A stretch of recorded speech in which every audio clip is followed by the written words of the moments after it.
Tatalakayin natin yung inahin na hindi nagpapadede ng kanilang mga biik. Hello mga kaera, welcome back to my vlog.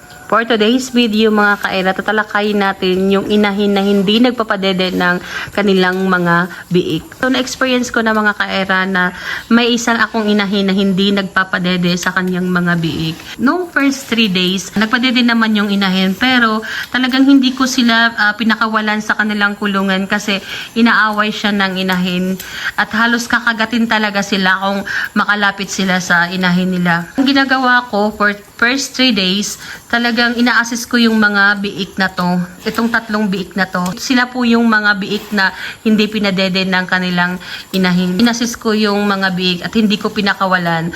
Pagka humihiga lang yung inahin, dun ko lang siya pinapadede. At ito pa mga kaera, yung ginagawa nung inahin, sa one side lang siya nagpadede. So sa kabilang side, hindi na siya nagpadede at magagalit talaga siya. Akala ko, stress lang talaga yung inahin. So sinusubukan kong idahan-dahanin at pagka may chance na humihiga yung inahin, pinapakawalan ko yung mga biik para makadede.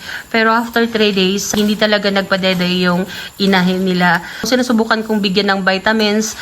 Okay naman yung inahin. Okay naman yung pagkain ng inahin. Kumakain naman siya ng maayos.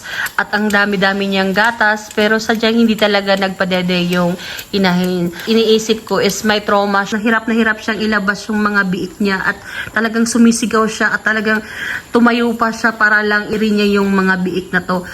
Kaya sobrang nahirapan. So, ang iniisip ko is may trauma lang talaga yung inahin. Kaya hindi nagpadede. Dinahandahan ko pa rin na padedein yung mga biik. Pero kawawa talaga dahil talagang pinutol niya na talaga. As in, hindi na talaga siya nagpadede after 3 days.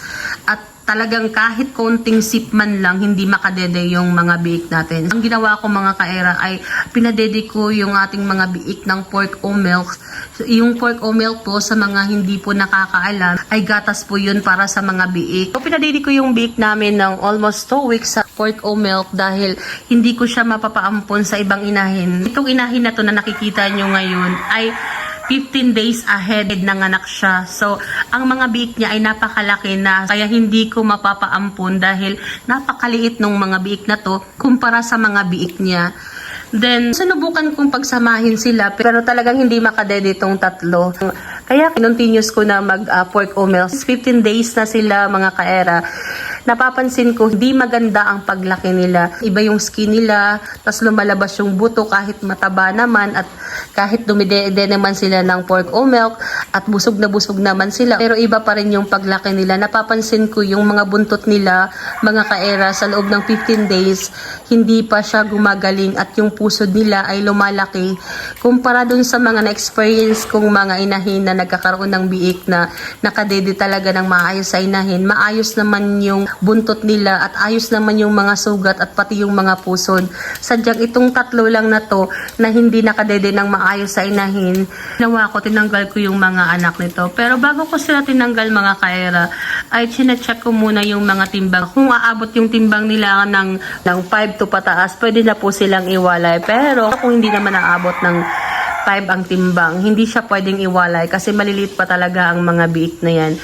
Chinek ko yung timbang nilang lahat at so far, ang 2 pinakamaliit ay nagtimbang ng 5 kilos and yung pinakamalaki naman ay umabot almost ng 10 kilos. Ibabase ko yung biik na to noon at ngayon. Napakalaki po ang ng kanilang pagbabago kasi gumaling na po sila at okay na po yung buntot nila at okay naman na yung pusod nila. Then, nakaka-recover na sila kasi nagkakaroon na sila ng mga balahibo. Tapos, maayos na rin yung tindig nila. Napakalaki talaga ng difference sa pagdede ng inahin at hindi pagdede ng inahin.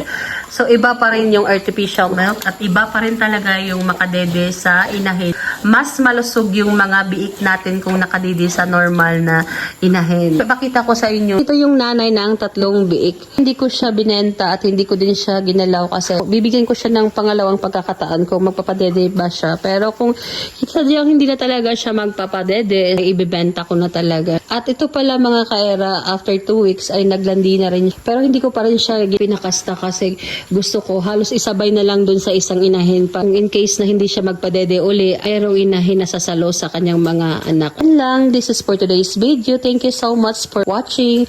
Bye!